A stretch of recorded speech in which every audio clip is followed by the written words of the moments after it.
Welcome to another episode of Exit Liquidity.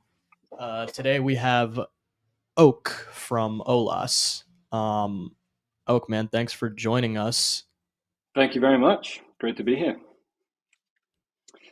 How are you guys doing? I believe good, great, man. I believe you are the first AI project we're having on Exit Liquidity after 60 some episodes, 50 some episodes. So we're pretty deep, and it's good to get someone who really knows his shit to kind of help us cross that gap. So thanks for that. First of all, excited for this one. Can you hear us? Okay, it looks like we're getting some connection troubles here. I can hear you. Yeah. Okay, perfect. Sorry, just want to make sure because the video is a little choppy. Cool. We usually like to start out by getting to know you a little bit. Basically, like your background. What were you doing prior to uh starting Olas? What's your like non-crypto and crypto background? Yeah. My name is Oak, like the tree. Um, I am actually a geneticist by training, like academic background in genetics. Yeah, I actually got really quite frustrated with doing genetics just because of how sort of like limited and constrained it felt. So I moved almost immediately into like Web2 product roles. Did my own startup, but basically was in kind of Web2 product for about a decade. Then 2017, I met Vitalik. And yeah, basically I went big on ETH just before like massive run up in 2017. So I really was like pretty massively incentivized to learn what the hell this thing was. And so, yeah, I got like very, very heavily into like DeFi. Was early to projects like synthetics and Thorchain, stuff like that.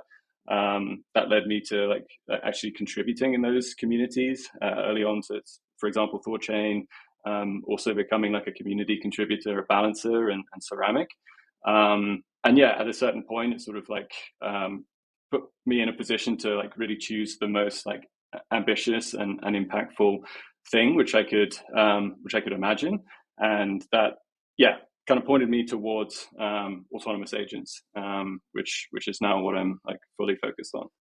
Nice. Awesome. And we usually like to kind of, the show is called Exit Liquidity, of course. And we like to ask some founders, what is your most memorable moment of you might have being Exit Liquidity that kind of tells your story in crypto? Oh, um, me being exit liquidity. I mean, I think it was probably there are a lot of examples. It's really quite embarrassing to be honest, but maybe CryptoPunks. I think I bought like the Pico top of CryptoPunks and probably sold. I don't even know what the price is now, but yeah, just in ETH terms, it's probably way better. So yeah, like humiliating L there, but yeah, and I just like fully got swept up in that pump. I mean, basically in 20, the last run, you had the May 2021 dump, which for me was like, okay, it's over. Like it's over now. Like I was waiting for it. I was like reading books, like what's it called? Devil Takes the Hindmost, like pinpointing all of these things, which were like characteristic of the like market of the bull run, basically. So I like timed it to perfection, but then all this crap happened with like FTX, and ended up like getting dragged into all these plays because it kind of like shook me a bit. And CryptoPunks was like the best example. I get so much shit from some of my family members for that, as you can imagine. I feel like that's yeah. I feel like that's not that.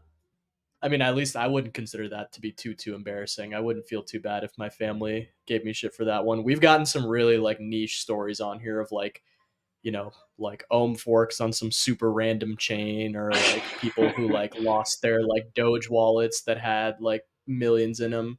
CryptoPunks, like, it's like a pretty like, I don't know. If I had the capital for it in my first cycle, I would certainly have bet on those at the top and lost a lot the same way you did.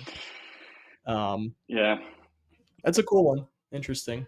Um, so you alluded a little bit already to like kind of what brought you to OLAS, or what brought you to working on autonomous agents. I believe when we first met back in, I think it was summer of 2022, the vision for OLAS was, I don't know if the vision itself was different or the messaging around it was different. But what did it look like from day one? Like, what was the problem you were trying to solve? So, I mean, in terms of like maybe I'll just tell the story of like kind of how at least Valerie was formed, and then what we contributed to OLAS. So I'm a co-founder of Valerie, which is one of the like core developers of the OLAS ecosystem. It's a Swiss company, and the kind of founding story of that was that my both of my co-founders, both called David, worked at a company called Fetch AI. And David Minash kind of led the creation of the what is widely considered like the first kind of like open source framework for developing agents in crypto.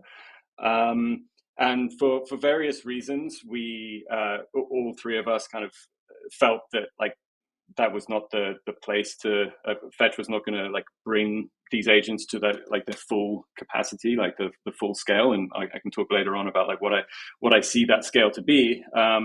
But essentially, yeah, that was the basis of us kind of coming together. Like we wanted to kind of create like a protocol driven approach to developing autonomous agent economies.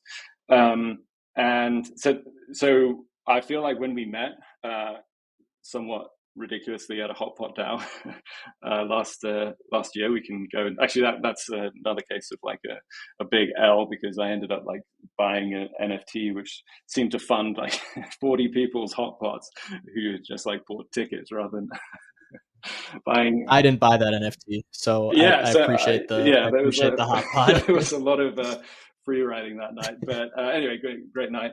Anyway, I think like our messaging at that time was like very much kind of focused on we were trying to make it approachable. We were like about autonomous agents from like day one, or even like earlier than day one. But nobody cared. Like nobody cared about autonomous agents like two and a half whatever years ago. So increasingly, we've just like talked more and more about like what we're actually interested in, and what is at the core of the design from the beginning. So yeah, that's kind of the story there. Nice. Yeah. That's interesting how like this stuff is like the talk of the town now, or at least it has been for quite a while. At least it's captured like crazy mindshare in crypto like no other, and to hear that you guys have been working on it for so long and like just been aware of this for so long is definitely like an encouraging thing to hear. Can you explain really quick, just for our viewers, what is an autonomous agent? Why do we need them? What do they do? Yeah. Um, so what is an autonomous agent? I like it is actually very important to define it. I mean, I think one useful way to define it is kind of like say what it isn't. So I think a lot of people, when they think of autonomous agents, like they're either thinking of like a model, so it's just like ChatGPT, for example. That's not an agent. That's a model like, which you can kind of talk to. There's also an idea that yeah, like an agent is like an assistant who kind of like will from time to time ping you and you can chat with it. But really, an autonomous agent is like the meme which I think is the best is like do you guys know His Dark Materials?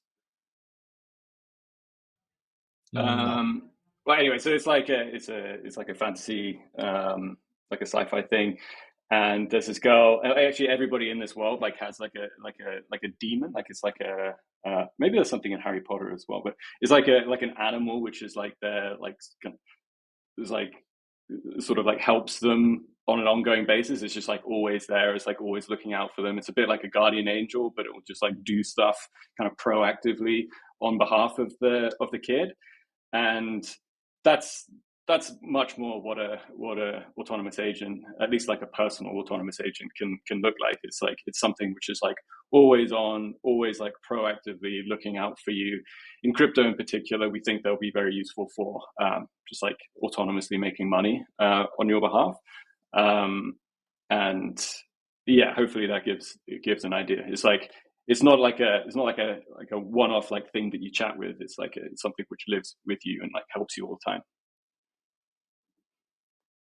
Yeah, I think that's a really good explanation. Making money for users through these is probably a good grabber of consumers. So could you explain the current like autonomous stack? The stack. Yeah. So, well, okay, maybe I can just like zoom out a little bit before going into that and just like talk about like how we think about OLAS. I mean, I talked about like the origin story, but like what like the most useful way, in my opinion, to think about OLAS is that it's like the engine of a new autonomous agent economy. So like, what does that mean for you if you're like an individual? Well, I think it means that you will have the ability to kind of own a share of this new autonomous economy, participate in it, and like benefit from it. And like one of the most concrete things that's happening there is like anybody who's used ChatGPT is kind of like, I think often quite rightfully scared that it'll replace them in their careers at some point, because they're just like getting so powerful, so sophisticated. And I think that one way that we look at it is that that is unfortunately probably the truth, and it's very important that as that does happen, that individuals have a way to kind of retain a share of it, and to like keep some portion of ownership as their careers are impacted. That's one aspect. And then the second aspect is what we do for like protocols and chains and DAOs. And I think really what we focus on there is like harnessing agents to like maximize their growth and create a lot more token utility. So I think in a crypto world which has agents as like the kind of like the prime actors, we move away from all this crap around like airdrop farming, around like valueless governance tokens, and like depending on like really slow hold DAO votes. And we actually move into like a much more sort of futuristic vision of the internet. Yeah, that vision is a lot of what we want to get into today. Quick like request before we move forward. There was some like choppiness on your end throughout that last question. Want to make sure we can like hear you perfectly. Okay. Is there like any tabs you have open right now that are like a bit demanding or anything like that? Unfortunately, you can do to maybe help that? Unfortunately, it's probably not my tab situation. It's probably my internet. So unfortunately not, but let me know if it gets a lot worse and I can switch over to like tethering, which sometimes helps. Okay. It's not, it is trouble at some points, but I think we can still carry on the conversation. If there's anything you can do though, that would be helpful. Okay. Let me switch over to my tethering. Let's see if that gets any better. 1 second. Cool. Thanks, man. No worries. I'm super annoyed with my internet provider. For those just joining us, we're in a bit of an ad break right now. Just ironing out some technical difficulties. Okay. All right, so I switched to tethering. Hopefully that will be better. Let me know if it's not, or if it's worse. Okay, basically. Cool. I think it is better, actually. Yeah, it looks like it's quite a bit better. Yeah. Thanks for that. Better.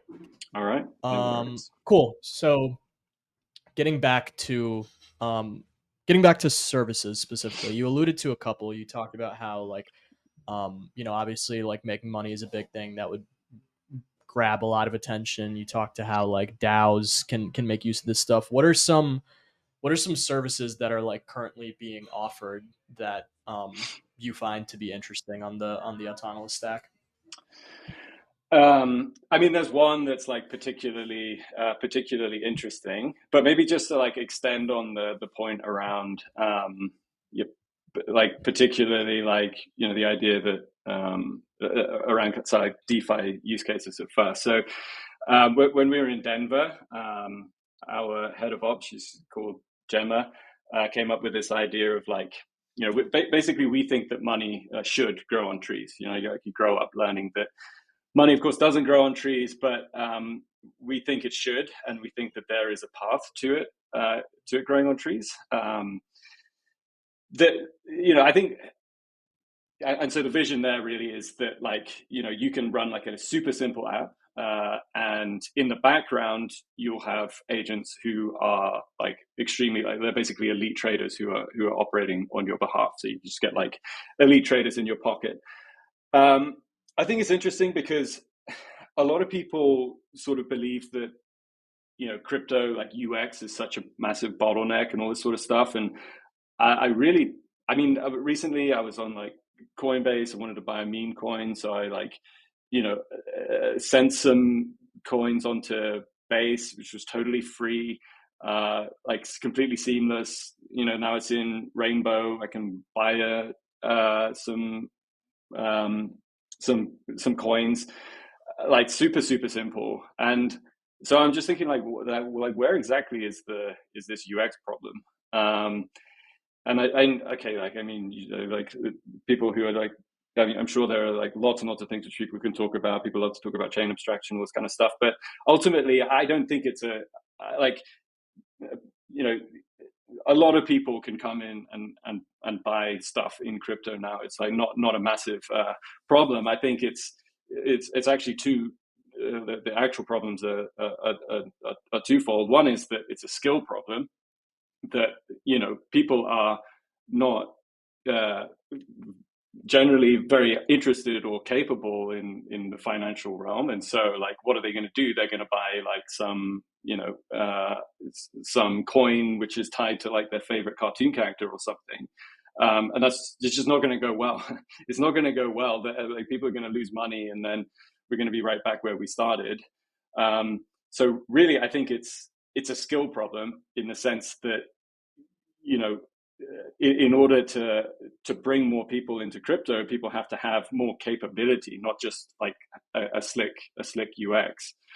And yeah, this is kind of where money trees come in for us. Like the idea that you don't need to like move funds around, like have any opinion on finance at all. You can potentially just have a very very simple experience whereby you put money in, and these very capable AI agents sort of move it around on your behalf in order to create value for you. And so that's really the vision. So like, sorry, Ali, you were asking about use cases, and ultimately that's like I think that's the holy grail, not just of what we're doing, but like crypto in general, because that's how we go from like whatever 50 million, I don't know how many people in crypto, but 50 million people like tippy tapping around, like really not creating that much external value at all, to something which 7 billion people could potentially use and benefit from. Like a Wall Street trader in everybody's pocket. So I really like that idea of money on trees. Makes a lot of eyes peak in interest. So in terms of how a user would interact with the protocol to kind of like accomplish that, could you break that down for someone that maybe hasn't used Autonolas before? So currently, like, I mean, it's very ironic because I'm talking about like how these great UXs out there, and like right now it's kind of a command line experience. Like that's the reality of it. Like if you want to run an agent that participates in one of our economies, then you have to pull that like git clone, like run some Python script. You have to make sure so it's like currently that's how it works, and it's full transparency. But like what we're moving towards a lot more is really an experience where you can download an app, throw some money in, and press go on your agent, and the best agents will spin up in the background to kind of move that around for you. And really, that's we think how it should work. We actually have ideas for how it could be simpler than that, but yeah, it's a bit early to talk about that. Yeah. Yeah, I think it's really interesting to like view crypto through that lens. People always talk about like, an open financial system, permissionlessness, all these different concepts, and it's like, you're here saying like, let's just make everyone rich, like, Yeah. or let's just like create the system where we can just have like a sort of like UBI machine that utilizes systems that are way more efficient, way more effective than a human could ever hope to be, and let's just distribute that freely. Yeah.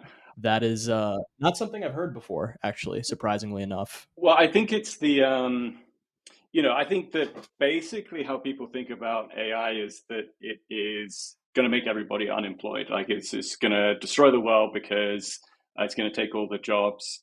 And I do think that there's a risk to that, particularly if it emerges in a purely centralized context, and that is a part of the OLAS vision, is to avoid that. But at the same time, I think what is probably at least a lot more of an optimistic vision, if not more likely, is that people are not unemployed, but they're retired.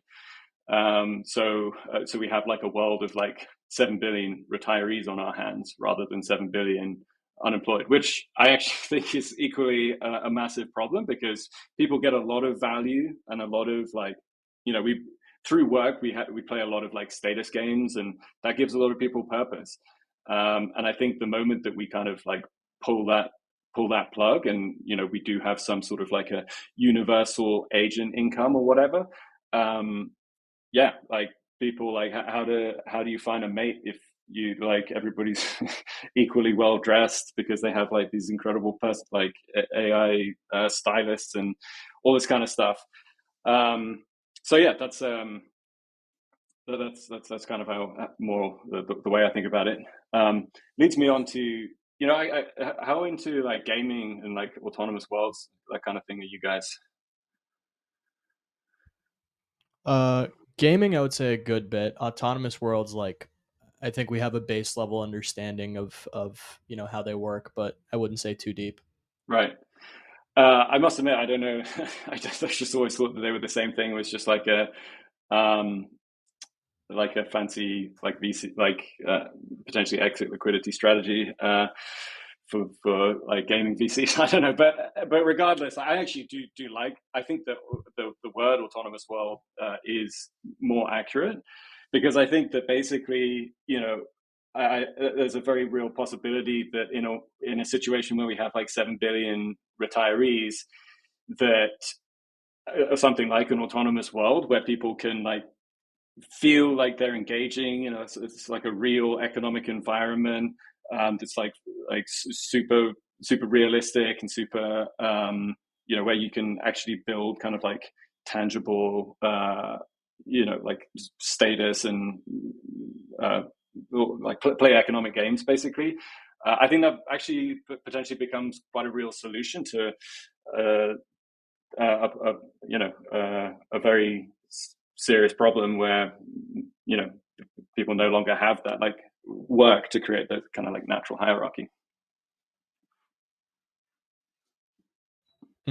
Yeah, I guess we don't often talk about like the link between like gaming and some of the concepts that we're like familiar with that we enjoy, just because for me personally, I kind of do take the view that like a lot of it is just like VC word soup to Yeah.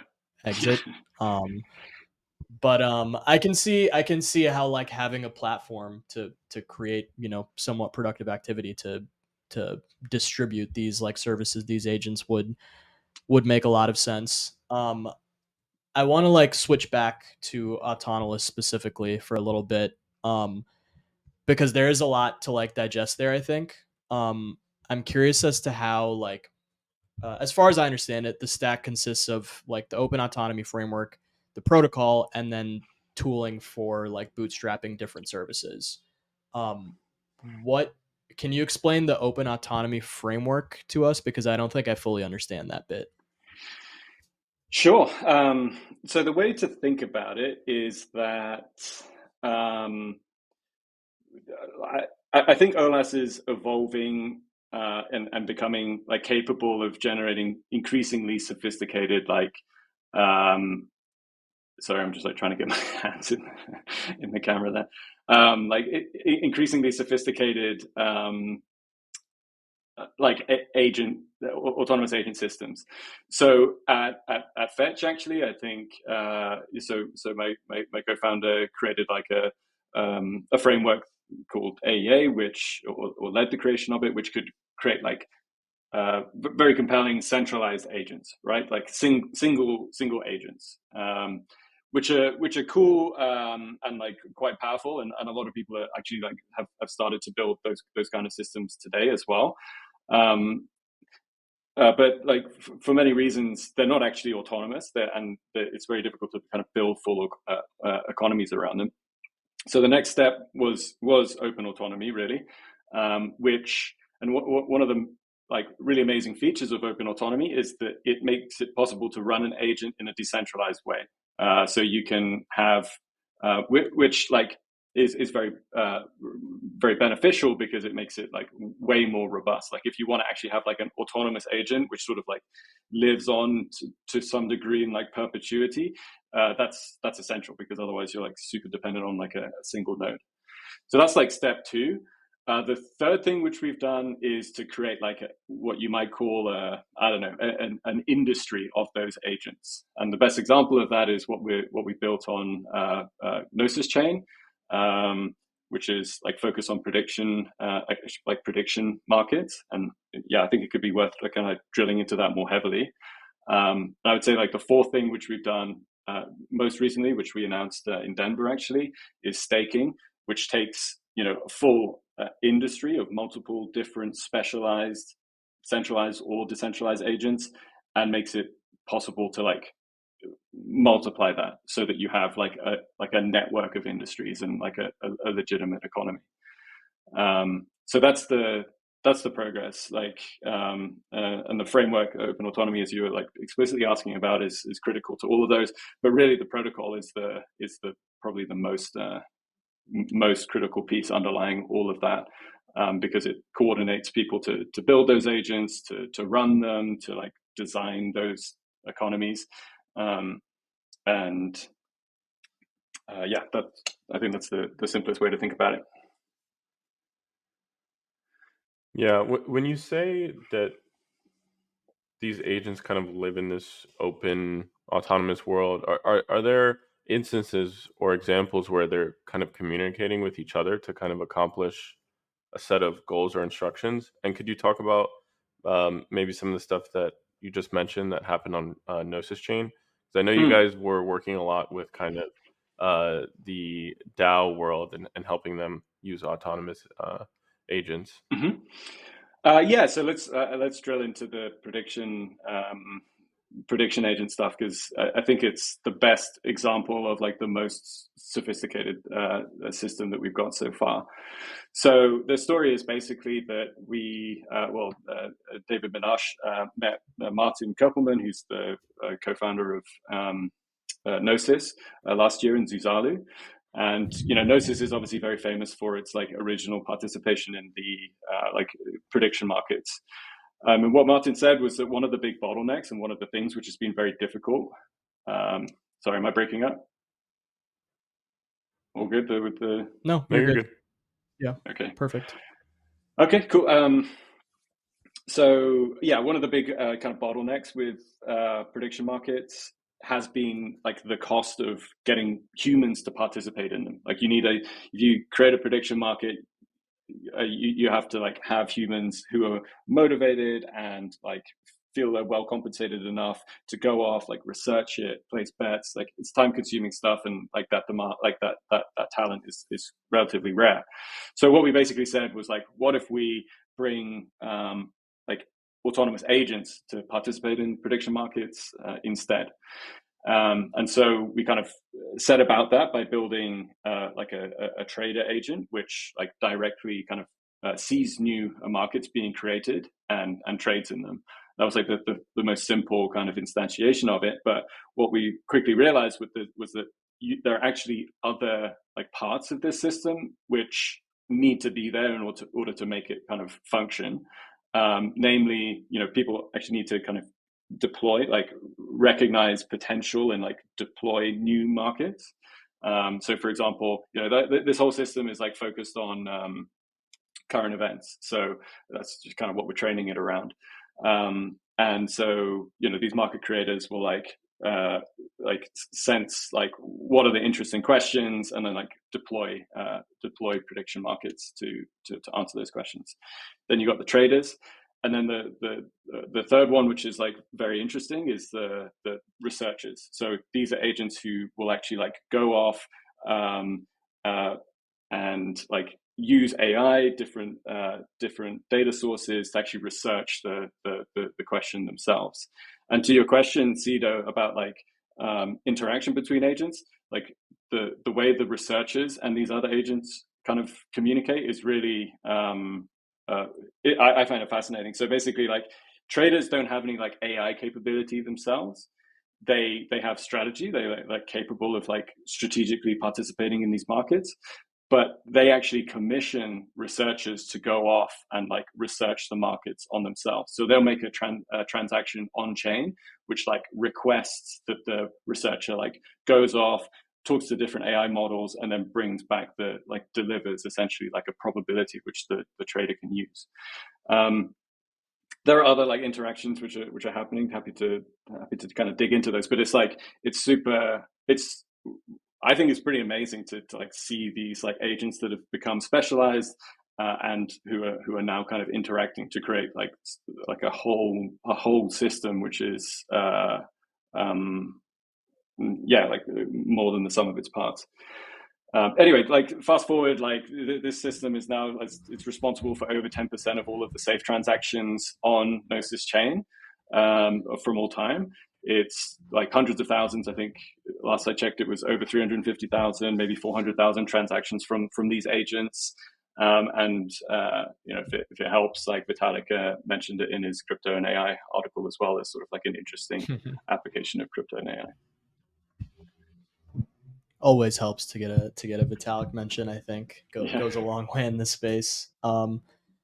That's really interesting. I think like hearing this concrete example kind of brings me back to a question I had earlier when you first like mentioned the concept of this like universal agent income or like just having, even when you alluded to like how do you find like a mate or a partner if like everyone has their own like personal AI like styling agent or whatever, like what like how often do you think about like the game theory implications of this stuff just getting more and more advanced, getting more and more widespread? Like let's say agents were conducting like 99.99% of financial activity on chain at this point. And all of like the most effective services, all the most effective systems were fully open sourced and available to the point where anyone can go and use them. It like, the simplest way I can think of it is like if everyone's winning, like who is losing? Is anyone winning? Like what happens in that most extreme? Yeah. What happens in that most extreme state in your mind?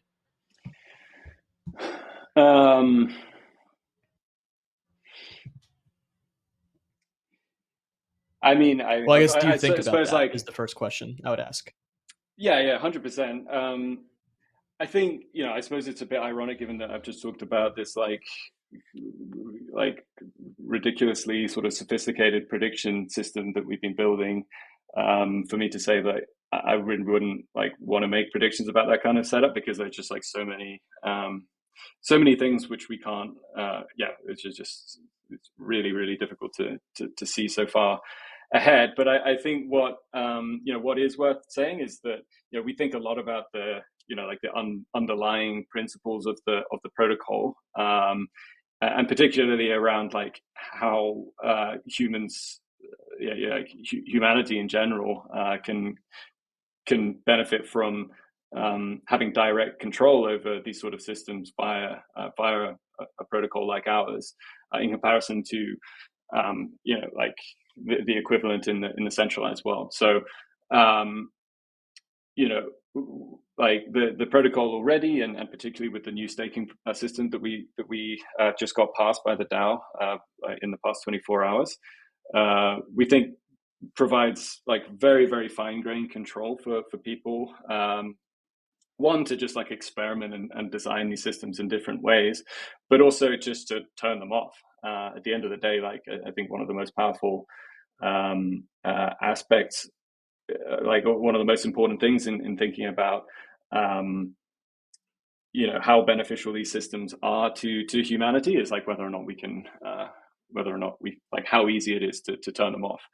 And I would sort of suggest on that front, like anybody listening, to think about like if you don't like what OpenAI is doing, for example, what remit do you actually have to like switch off ChatGPT? Like ChatGPT gets to a point where maybe they build some agent economy on top, like some centralized agent economy, super powerful.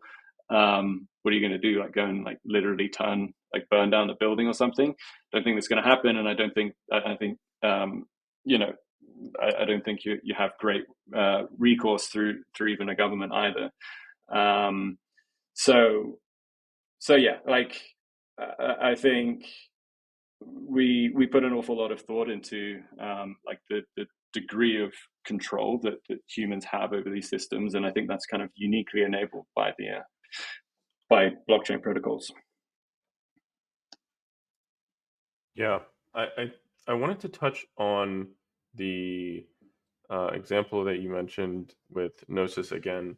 I really want to get a better understanding of how systems and those agents are spun up currently, and how you envision that process for a regular user. Yeah. So currently there's like a Valerie sponsored staking program, which incentivizes people to run some of these agents in order to get access to OLAS. And we've got a good group of people doing that. Ultimately, this that'll be transition to this new kind of like OLAS staking system, which I said just got approved by the DAO, should be coming up in the next few months or so. But yeah, really, like your question is about like how do you actually kind of get involved, I guess, or like how do you run these things? And yeah, like it is currently more of a somewhat technical experience. Like you don't have to be like a DevOps guru to run one of these things. It's like you basically pull down some code and then run a script, and then like check in on it every now and then. But as I say, like I think ultimately, and that's what's like actually behind like how many of these agents are running today.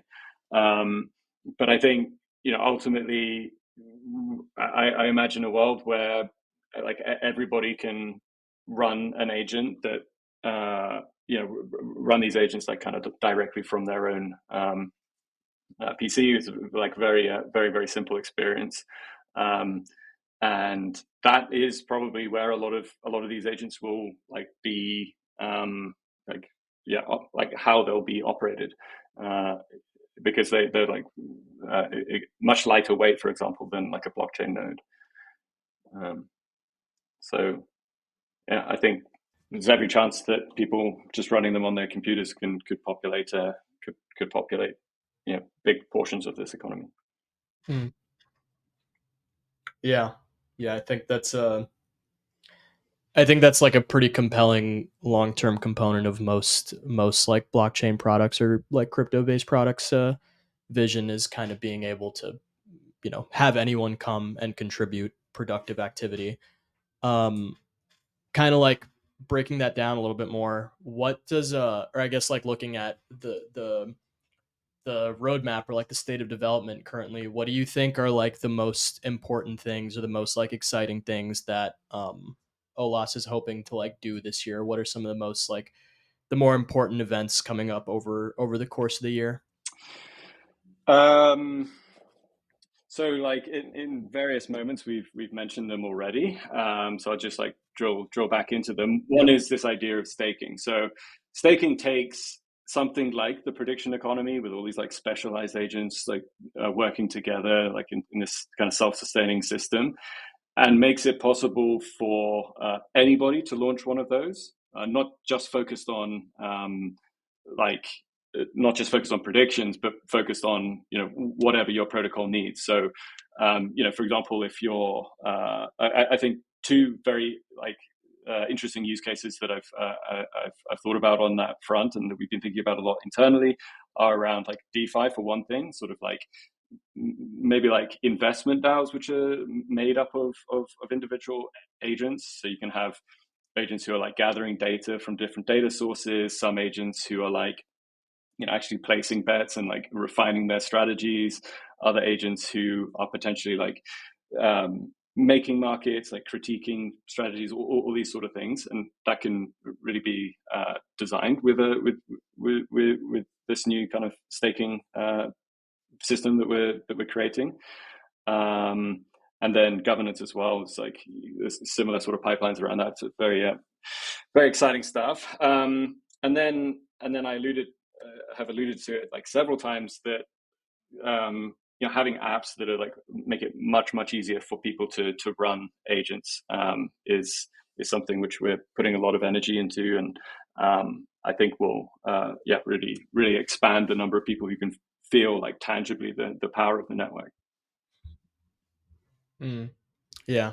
The investment DAO idea, or like I guess like some of the prediction stuff you alluded to, is like I think the easiest to like grasp the power of this stuff.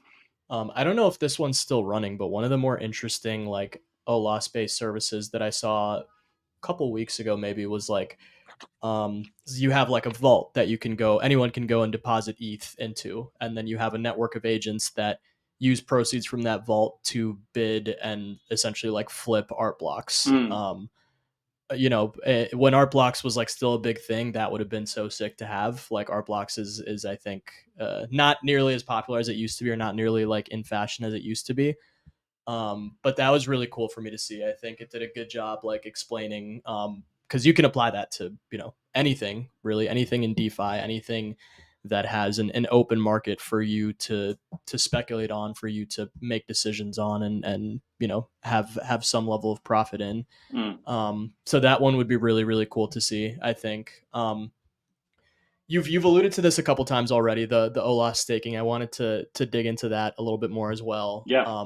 because as far as understood, there was already a bonding mechanism for acquiring cheaper OLAS, and now you can stake to provide your tokens to. I actually don't even know what. Can you explain a little bit what exactly happens if I were to go and stake my OLAS?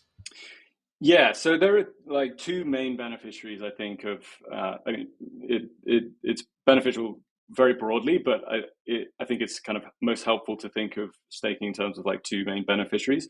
One is OLAS holders, and one is like basically protocols and chains and what they can do with it. So OLAS holders, essentially, as you say, like the idea is that this could give them access to staking yield from OLAS emissions from the protocol for the first time. What that could look like is that in the same way that on Cosmos, for example, or even on, I guess it's somewhat similar to Lido, you go and you like pick an agent where you think, they're going to be like very productive, delegate your stake to them, and then you basically get a cut of whatever yield is coming off that thing. That would be the design. But really, I think for OLS holders, the thing which is so powerful about this is just like the sheer like scale and speed with which this might lead the OLS ecosystem to grow. As I say, like if you imagine like this prediction agent system, which is like they're running, already doing like a ton of activity. You imagine like multiplying that out across different chains, across different protocols, like that's just going to lead to an enormous amount of growth very quickly. We hope. The second main beneficiary of staking is, I think, protocols themselves. So I have this meme about like Cardano and like Ripple being like super hot in the future, and the rationale there is that, you know, blockchains and like protocols in general, like great at like driving incentives. You can drive incentives, but like basically who's receiving those incentives today are like humans, and they're basically pretty shit ecosystem actors. They're like very expensive to get attention. They're like expensive to get them like continually using and like creating your like the activity in your protocol. Often not even that good, and also you can't like reliably sort of incentivize them to hold your token. Agents, on the other hand, are fantastic. They're very cheap to get their attention. Obviously, you have to build them in the first place, but our protocol helps with that. They're cheap to continue running on an ongoing basis. They're super smart. You can incentivize them to hold your token. So essentially, like the reason I think the Cardano and Ripple, I mean, it's somewhat tongue in cheek, but like, you know, if you have a massive war chest and you want to drive like activity to your protocol or chain in the future, you know, this kind of staking system, I think, is going to be extremely attractive because you set up your incentives, you say exactly what you want them to do, they emerge, and then they're just like running forever. So yeah, it really doesn't matter what CT thinks about your chain 5-10 years from now, I don't think, because it's really going to be about your like agent incentive game that really matters. Anyway, so like staking in general, I mean, I can go into more specifics about like technically how it works if you like, but that's where we see the benefits. One, to OLS holders in terms of like, you know, access to staking yield, hopefully, and that's dependent on a few things falling into place, but and also just like ecosystem growth, and then protocols being able to like really lightweight populate and keep activity in that ecosystems for long periods of time. Yeah, that makes sense. There is like quite a bit on the tokenomics I would be interested to discuss, but I also Sure. want to be tactful of time here. I know we have about 12 minutes left. One of the things that I found interesting, like when reading about Autonolas, is I feel like from the language, it seemed like the token was designed a lot more intentionally than most are. Most will have like some standard vesting schedule, you know, an amalgamation of commonly thrown together concepts. Very few like actually have a goal and then design like all the mechanisms around achieving that goal. And not only did you guys do that, I think, or are you doing that, but you did a good job explaining like what each design component does. From like a high level, can you talk a little bit about like the token, like how it's constructed a little bit and how it's used to sort of like incentivize different things and support the network? Yeah, well, firstly, thank you very much for saying so. It's not actually that often that it's acknowledged, but I think it's probably the most interesting and powerful part of the network. Just how like useful the token is. Like it's, you know, woven very deeply into like many of the things which like make what we do work. I was actually saying, like, I obviously have a connection to Thorchain, and I was saying to a Thor chat recently that often when I was kind of engaging with the Thorchain ecosystem, I was like, it's just crazy, like how much the token is just like repurposed and just like made more and more useful. Like it's actually like it's critical, and I think and a lot of that, you know, I've sort of witnessed as the design around the OLAS economics has emerged as well. And yeah, okay, so like high level, I mean, one of the most interesting things I think is this is actually new with the staking model. So how staking works is that there are tokens being emitted all the time from the protocol, right? I think it's in the order of well, you can check on chain, but yeah, I think it's something like 3 million an epoch or something like a month. And that currently is going to two places. It's currently going to developers to incentivize them to build agents, and it's going to bonders, which you kind of talked about a little bit before. Bonding is like a way of like attracting capital and liquidity into the protocol by giving out discounts. It's like an Olympus. It's a similar design to Olympus. But I think staking is the thing which like really sort of pulls a lot of it together, because with staking, what you can do if you hold OLAS is you can lock it into VEOLAS. Why would you do that? Well, with VEOLAS, it means that it gives you the power to pump like staking rewards into any ecosystem who has used our like staking contracts essentially. So for example, if I want to like boost all of the activity around this prediction economy, I will, I'll like max vote my VEOLAS towards that, and that will like, proportionally channel a ton of OLAS towards that economy. But at the same time, if somebody comes up with some like fascinating economy around like governing protocols or like some investment, like agent investment DAO or something, and I want to support those, then I'll go for, then I can equally just like pump rewards into those systems. I think there are some like really interesting things which emerge around that, which have been pointed out by the community, is that it begins to look a lot like the curve wars, in the sense that if you're a protocol, you are like benefiting a lot from having agents participating in your ecosystem. It's you're heavily incentivized to attract VEOLAS holders to kind of pump OLAS into your ecosystem, because it will keep the agents better and more active. And similarly, at the end of the day, in the same way that it happened in the curve wars, you might as well potentially just pick up some OLAS and lock it yourself, so you have control over like the destiny of your agent economy directly. So I think that's the bulk of it. I mean, yeah. So actually, one thing I would also mention is around staking on the operator side. So obviously, we want to make sure that these agents operate like exactly as we want them to, and so there's this, built into staking is like this idea that if you run an agent, you also have to like stake OLAS, which is a prerequisite to earning rewards, but could also potentially be used to like slash if people are not acting as agents are not doing what you want them to do. So yeah, I mean, hopefully that gives an idea of like the levels and like the interwovenness of how the token is put together. And yeah, I mean, I must admit, I love thinking about this stuff. I actually, I was in Denver when I read the full white paper around staking for the first time. It's like 2 o'clock. It was like super jet lag. I'd woken up at 2 a.m. and I was just reading through it, and I was like, I was weeping a bit at the sort of elegance of it. Not ashamed to admit that. Yeah, that's really a bit of an aside, but there we go.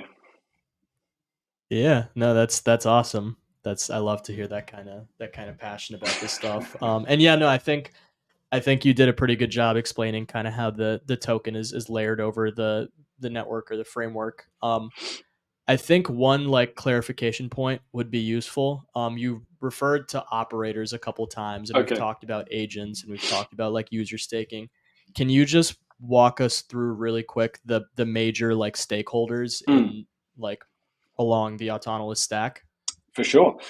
So they're pretty well defined, actually. Operators are people who run agents. They have computers, either could be as simple as a phone or like a dedicated device somewhere, or like run them in the cloud. But they essentially just like run the agents on some computer.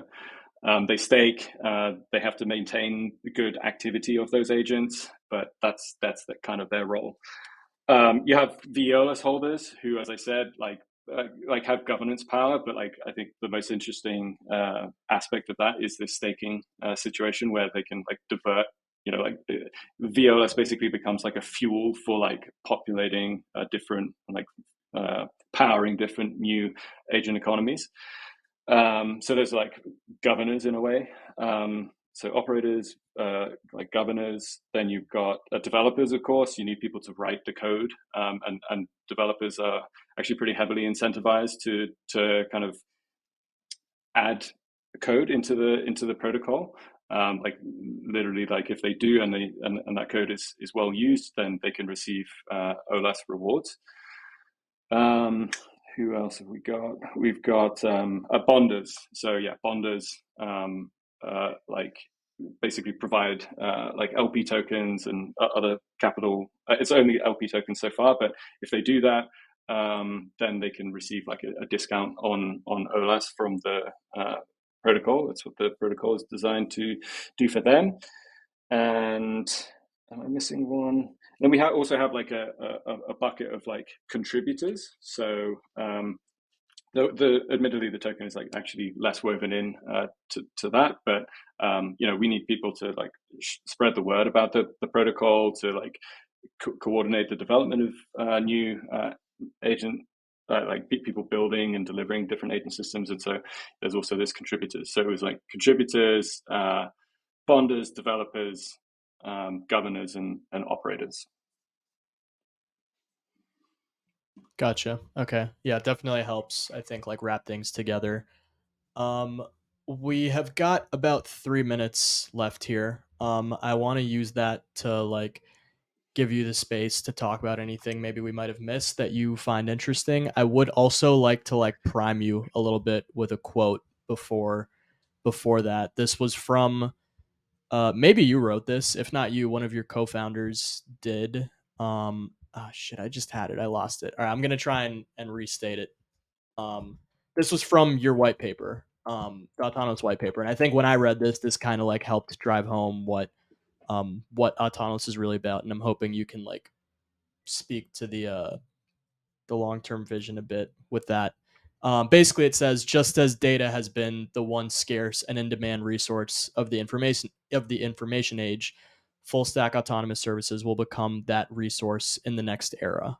Um, yeah, I just really like that quote. So I'm hoping you can like maybe expand a little bit on that and like your vision for like what that looks like. Yeah. So basically, like my view for a long time has been that the sort of global economies have like largely stagnated, or at least they're not keeping pace with the demands of the global population, and that's where a lot of problems that we have today kind of stem from. And so we have issues with demographics. We have like obviously like sort of climate issues, and I think that we're not gonna just like we're not gonna magically grow our way out of this situation. We're not gonna like expand our like capacity as like individuals and like companies and our legal systems and like all this sort of stuff. I think we need a fundamental new platform and way of doing things, like a new platform, a new substrate for the economy. And obviously I think that blockchains and particularly these new AI models are critical for that. But really what we haven't seen blossom yet is like the actual sort of workers who are going to like populate this new economy. And so when we're talking about like autonomous services being the scarce resource going into the future, we think that whoever can command the AI workers to build this massive new economy, which we so, in my opinion, sorely need, will sort of take over essentially. So yeah, I mean that's how I look at that quote. Yeah, well said. I think within the context of like the way different economies and just like societies look today, it makes a lot of sense. It's a scary future indeed, but an exciting one, I think. We're about at time here, Oak. I really appreciate you taking the time to come and chat with us. This was a lot of fun. Definitely a lot to think about, lot to digest. Um, yeah, hopefully we all learned something. Hopefully all our viewers learned something here today. I certainly did. Maybe I can just So yeah, thanks again, man. Really appreciate this. do you mind if I Yeah, just go ahead. quickly give a shout out to well, the OLAT and the Please. OLASs out there? We have a strong kind of growing community, and I think they've been doing a lot of great work to put the word out there, and I'm just super excited to see that. I think also if you're interested in either developing agents or from a protocol perspective want to populate your protocol with agents, or if you're interested in just like running an agent and being able to or just like stake on an agent, then I think the best place to keep up to date is the OLAS Twitter account, which is it's OLAS aka Autonolas. So that's potentially a bit confusing, but Autonolas is the place, the Twitter account to go to like get updated and follow the links through to the website.